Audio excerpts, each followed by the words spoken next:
Hello दोस्तों, welcome to DMLT YouTube channel by self Saku Saini. दोस्तों, आप सब कैसे हो?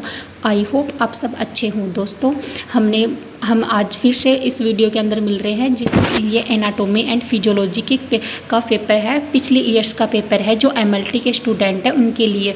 देन जो हमने पिछले कुछ दिनों से MLT के स्टूडेंटों के लिए जो एनाटॉमी एंड फिजियोलॉजी है उसके क्वेश्चंस हैं जो 5 ईयर्स की बुक से लिए गए हैं, देन कुछ पेपर से लिए गए हैं और जो बार बार रिपीट हो रहे हैं वो क्वेश्चन थे। देन वो वेरी इंपॉर्टेंट क्वेश्चन थे जो MLT के स्टूडेंट हैं उनके लिए तो बहुत ज़्यादा हार्मफुल क्वेश्चन है। अगर आपने अभी तक उन वीडियो को नहीं देखा है तो आप पहले उन सब वीडियोज़ को देख लीजिए। देन हमने आपके लिए ये फिर से ये पिछले ईयर्स का पेपर है वो लेके आए हैं। हम इस पेपर में देखेंगे जो हमने क्वेश्चंस वगैरह जो वीडियो वगैरह बनाए हैं उनसे हमारे क्वेश्चन से यहाँ पे कितने सारे क्वेश्चंस पुटअप हो रहे हैं, क्योंकि एक भी क्वेश्चंस बाहर नहीं जा रहा है। जितने क्वेश्चंस हमने वीडियो के अंदर डाले हैं उससे बाहर कुछ भी नहीं है, तो आपको उससे बाहर कुछ भी पढ़ने की स्टडी करने की ज़रूरत नहीं है। आप उन क्वेश्चंस को ही बार बार रिपीट कीजिए। देन आपके लिए आपको एग्ज़ाम में 19 से मिल जाएंगे। जो MLT के स्टूडेंट हैं, अगर आपको नीचे जो नोट्स वगैरह है, PDF वगैरह है, वो नीचे डिस्क्रिप्शन बॉक्स के अंदर लिंक दी गई है टेलीग्राम, वहाँ से आप ज्वाइन हो जाइए। देन PDF वगैरह है, नोट्स वगैरह है, वो ज्वाइन कर लीजिए। शॉर्ट एंड स्वीट्स नोट्स हैं, आपको काफ़ी ज़्यादा हेल्प मिलेगी स्टडी के लिए। एंड जो 10 जून से एग्ज़ाम होने वाली है उसके अंदर आपको बहुत ज़्यादा हेल्प मिलेगी, तो आप उन नोट्स से स्टडी कर सकते हैं या फिर आपके पास जो भी नोट्स हैं उनसे स्टडी करनी है, क्योंकि एग्ज़ाम हमें फर्स्ट बार में ही क्लियर करनी है। 3 पेपर होंगे, तो हम ये फर्स्ट पेपर देखते हैं एनाटॉमी एंड फिजियोलॉजी का। ये पिछली ईयर्स का पेपर है जो इसके अंदर हमारे जो क्वेश्चंस है वो काफ़ी क्वेश्चंस है। हम एक एक क्वेश्चन को देखेंगे किस तरीके से क्वेश्चन हमें पूछा गया है। देन हमें किस तरीके से आंसर फिलअप करने हैं और कौन कौन से सिस्टम ज़्यादा इंपॉर्टेंट है या ज़्यादा क्वेश्चन बार बार रिपीट हो रहे हैं, तो हम सिस्टम वाइज भी क्वेश्चनों को रिवाइज कर सकते हैं, क्योंकि हमें 7 क्वेश्चन आएंगे पेपर्स के अंदर, हमें 5 क्वेश्चंस करने होंगे। देन ये बोथ एंड हिंदी और इंग्लिश बोथ में कर सकते हैं, क्योंकि इसके अंदर हमारे लिए कोई क्राइटेरिया नहीं है कि हमें इंग्लिश में ही करनी है या फिर हिंदी में ही करनी है। जो भी लैंग्वेज हमें सूटेबल आती है हम उसी के अंदर पेपर्स फिलअप करेंगे। देन हमें सबसे बड़ी बात यह कि हमें मिक्स में करना होता है, हमें बोथ में लिखनी होती है, हिंदी और इंग्लिश मिक्स करके लिखनी होती है। अगर जिसको इंग्लिश आती है वो इंग्लिश में पेपर फिलअप करे। देन अगर जिसको हिंदी आती है वो हिंदी और इंग्लिश दोनों मिक्स में करे, क्योंकि इतनी हार्ड इंग्लिश नहीं होती है, थोड़ी बहुत है। तो आप 70% हिंदी यूज कर सकते हैं, देन 30% इंग्लिश यूज कर सकते हैं।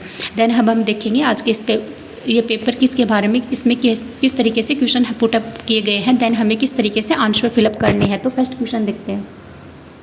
Define tissue, right define tissue. हमें टिश्यू को डिफाइन करना है। फर्स्ट क्वेश्चन इसके अंदर ये पूछा गया है कि टिश्यू क्या होता है, देन इसके पार्ट्स क्या होते हैं, इसके जो स्ट्रक्चर वगैरह है उसके थ्रू हमें ये समझाना है। Then write different types of tissue, write diagrams, यानी कि जो टिश्यू के पार्ट्स हैं, टिश्यू 4 टाइप्स होता है, एपिथेलियम, स्क्वेमस, कनेक्टिव टिश्यू, ये सब होता है, इनके बारे में अच्छे से एक्सप्लेन करना है। दैन डायग्राम के थ्रू करना है।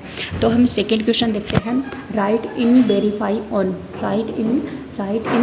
ऑन, ये शॉर्ट नोट्स है। इसके अंदर हमें पूछा गया है माइटोकॉन्ड्रिया के बारे में एंड राइबोसोम्स के बारे में। ये सेल्स वाले टॉपिक से लिया गया है, सेल्स के वाले, क्योंकि सेल वाला टॉपिक वेरी इंपॉर्टेंट टॉपिक है। इसके अंदर सेल वाले टॉपिक के अंदर हमें 20 नंबर का क्वेश्चन भी मिल सकता है, 10 नंबर का भी, देन 5 के नंबर के भी क्वेश्चन मिल सकते हैं। तो यहाँ पे 5 नंबर के 2 क्वेश्चन है माइटोकॉन्ड्रिया और राइबोसोम्स के बारे में।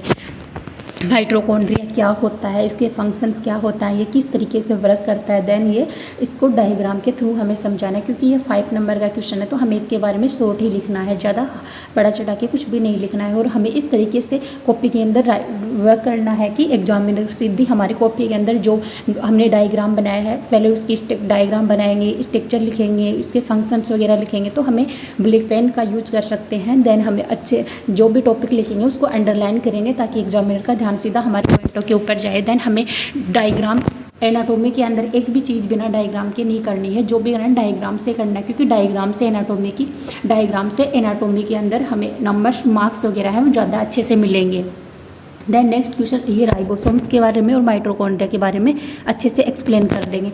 नेक्स्ट क्वेश्चन है draw label diagram of of heart and describe the systemic circulation. इसके अंदर भी 2 क्वेश्चन पुटअप किए गए हैं। ये 20 नंबर का पेपर 20 नंबर का क्वेश्चन है। इसके अंदर एक तो पूछा गया है कि हार्ट के बारे में कि हार्ट क्या होता है, इसकी लोकेशन क्या होती है, इसका डायग्राम क्या होता है, इसकी लेंथ क्या होती है, इसकी स्ट्रक्चर फंक्शंस किस तरीके से वर्क करता है, ये हमें अच्छे से एक्सप्लेन करना है। देन इसके अंदर नेक्स्ट क्वेश्चन पूछा गया है सिस्टेमिक सर्कुलेशन क्या होता है। सिस्टेमिक सर्कुलेशन के बारे में हमें अच्छे से एक्सप्लेन करना है। देन ये 20 नंबर का है तो 10 नंबर का तो सिस्टेमिक सर्कुलेशन हो गया। देन 10 नंबर का ये हार्ट हो गया। तो हमें दोनों को ही अच्छे से एक्सप्लेन करना है। देन हमें डायग्राम के थ्रू चीज़ों को एक्सप्लेन करनी है। नेक्स्ट क्वेश्चन अब हम देखते हैं right in short notes on. ये भी फिर से शॉर्ट नोट्स के बारे में आ गया। तो नेक्स्ट क्वेश्चन इसके अंदर फर्स्ट क्वेश्चन है कार्डियक साइकिल के बारे में। तो आप ये देख लीजिए, यहाँ पे तो 20 नंबर का क्वेश्चन पूछा गया। देन यहाँ पे 5 नंबर का क्वेश्चन पूछा गया। तो ये हार्ट सिस्टम भी कितना इंपॉर्टेंट है आप देख सकते हैं। इसे कार्डियक सिस्टम भी बोलते हैं। तो ये कार्डियक साइकिल के बारे में पूछा गया है। हमें अच्छे से एक्सप्लेन करनी है कि कार्डियक साइकिल क्या होती है। देन नेक्स्ट क्वेश्चन है रेस्पिरेटरी सिस्टम के बारे में, रेस्पिरेटरी ट्री के बारे में। ये हमारी जो रेस्पिरेटरी सिस्टम है उससे क्वेश्चन लिया गया है। तो हमें अच्छे से एक्सप्लेन करना है। देन नेक्स्ट क्वेश्चन है वोकल कॉर्ड के बारे में कि वोकल कॉर्ड क्या होता है। ये भी हमारा जो रेस्पिरेटरी सिस्टम है उसी से लिया गया है। वोकल कॉर्ड के बारे में हमें अच्छे से एक्सप्लेन करनी है। देन नेक्स्ट क्वेश्चन है टेस्ट बीट्स के बारे में कि ये टेस्ट बीट्स क्या होती हैं, किस तरीके से फंक्शन करती हैं, किस तरीके से वर्क करते हैं, इनके फंक्शंस वगैरह ये हमें अच्छे से एक्सप्लेन करना है। देन नेक्स्ट क्वेश्चन है draw label diagram of digestive system and discuss digestion of carbohydrate. हमें जो डाइजेस्टिव सिस्टम क्या होता है, इसके पार्ट्स कौन कौन से होते हैं, किस तरीके से वर्क करता है, इसके फंक्शंस क्या होते हैं, इसके पार्ट्सों के बारे में हमें ये अच्छे से एक्सप्लेन करना है। देन हमें जो डाइजेस्टिव सिस्टम है उसका कार्बोहाइड्रेट के बारे में भी लिखना है। तो ये 20 नंबर का क्वेश्चन है। हमें अच्छे से एक्सप्लेन करनी है, डायग्राम बनाना है, डायग्राम के थ्रू चीज़ों को एक्सप्लेन करनी है। देन पॉइंट वाइज करनी है। नेक्स्ट क्वेश्चन हम देखते हैं right in short notes on. ये फिर से शॉर्ट नोट्स है। लेबल डायग्राम ऑफ स्टोमक के बारे में समझाना है। स्टोमक कहाँ पे प्रेजेंट, इसकी लोकेशन क्या होती है, स्टोमक होता क्या, कहाँ पे प्रेजेंट होता है, इसके डायग्राम, इसका हम स्ट्रक्चर करेंगे डायग्राम के थ्रू। देन इसके फंक्शंस लिखेंगे, इसके पार्ट्स लिखेंगे, कितने इसके पार्ट्स होते हैं, क्या क्या काम करते हैं, इस तरीके से इसकी लेयर्स वगैरह इन सब के बारे में अच्छे से एक्सप्लेन करेंगे हम स्टोमक की, क्योंकि ये डाइजेस्टिव सिस्टम के बारे में पहले 20 नंबर का और 5 नंबर का।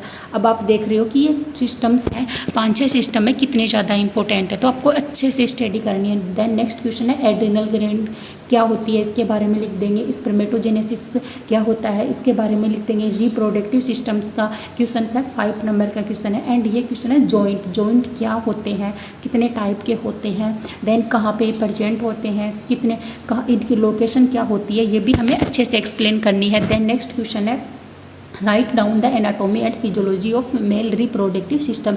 जो फीमेल रिप्रोडक्टिव सिस्टम, जो फीमेल रिप्रोडक्टिव है उसके बारे में हमें अच्छे से एक्सप्लेन करनी है कि फीमेल रिप्रोडक्टिव सिस्टम क्या होता है। देन इसके कितने पार्ट्स होते हैं, फिर एक पार्ट्स का अच्छे से एक्सप्लेन करना है। डायग्राम की करनी है कि फीमेल रिप्रोडक्टिव सिस्टम क्या होता है। देन इसके कितने पार्ट्स होते हैं, फिर एक पार्ट्स का अच्छे से एक्सप्लेन करना है। डायग्राम के थ्रू चीज़ों को समझाना है। देन इससे ये जो स्पर्मेटोजेनेसिस लिया गया, तो आप ये देख रहे हो कि ये 5-6 सिस्टम है, कुछ इंपॉर्टेंट है, जैसे कि reproductive system, digestive system, heart, एक कार्डियक सिस्टम। आपको इनके अच्छे से स्टडी करनी है, एक चीज़ अच्छे से एक्सप्लेन करनी, एक भी चीज़ नहीं छोड़नी है। और जो भी हमने कुछ 5-6 वीडियो बनाए हैं एनाटॉमी एंड फिजियोलॉजी के, तो आप वहाँ से क्वेश्चंस वगैरह देख लीजिए, एक भी क्वेश्चन इससे बाहर नहीं मिलेगा।